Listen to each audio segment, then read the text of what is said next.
Coucou, bienvenue dans mon podcast Un jour une question. Je m'appelle Mimi, je suis très curieuse et j'aime beaucoup répondre aux questions des enfants, surtout quand elles sont surprenantes, amusantes ou même un peu mystérieuses. Ici, on apprend des choses, on comprend le monde et surtout, on réfléchit ensemble. Toi aussi, tu peux participer.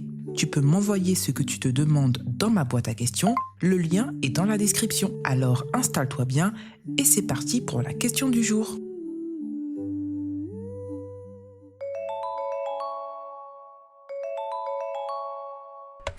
Bonjour Mimi, je m'appelle Sacha Laventure. J'habite au Canada et ma question c'est comment on fabrique une lampe à lave. Au revoir et merci d'y répondre. Au revoir. Bonjour cher Sacha Laventure. Alors une lampe à lave, c'est une lampe un peu spéciale dans laquelle on voit des grosses bulles colorées monter et descendre lentement, comme de la lave dans un volcan. Ce n'est pas de la vraie lave, bien évidemment.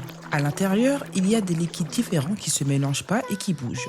Regarder une lampe à lave est très agréable parce que les mouvements sont lents et doux, ce qui peut aider à se calmer, à se détendre et à mieux se concentrer. Fabriquer une lampe à lave à la maison est une très bonne activité pour les enfants. Et pour les adultes aussi d'ailleurs. Elle permet de découvrir la science en s'amusant, notamment le fait que certains liquides, comme l'eau et l'huile, ne se mélangent pas. On peut observer la formation de bulles et on comprend qu'un gaz peut faire bouger les liquides. Alors, il te faut déjà un récipient transparent, comme une bouteille ou un verre, de l'eau, de l'huile, du colorant alimentaire et soit un comprimé effervescent, soit du biocarbonate de soude avec un peu de vinaigre. Le biocarbonate de soude est une poudre blanche qu'on utilise souvent en cuisine ou pour le ménage et qu'on trouve très facilement au supermarché. D'abord, on remplit le récipient à moitié avec de l'eau, puis on ajoute de l'huile. L'huile reste au-dessus car elle est plus légère que l'eau. Ensuite, on ajoute quelques gouttes de colorant alimentaire.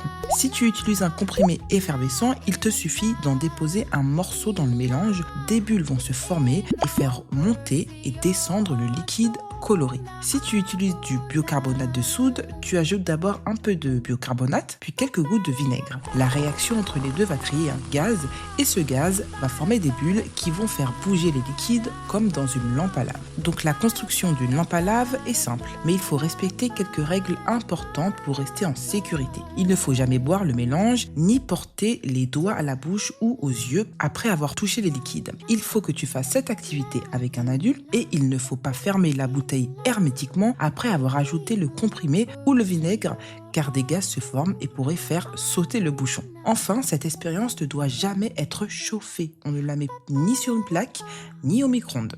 Donc finalement, Sacha, c'est une bonne idée de fabriquer une lampe à lave.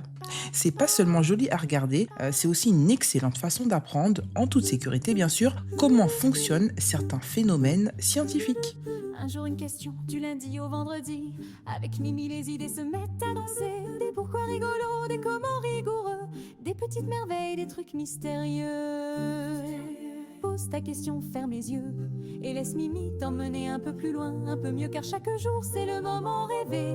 Pour s'émerveiller, réfléchir et s'amuser. Na na na na na na na. La na na na na na na. La na na na na na na. Na na na na na na na.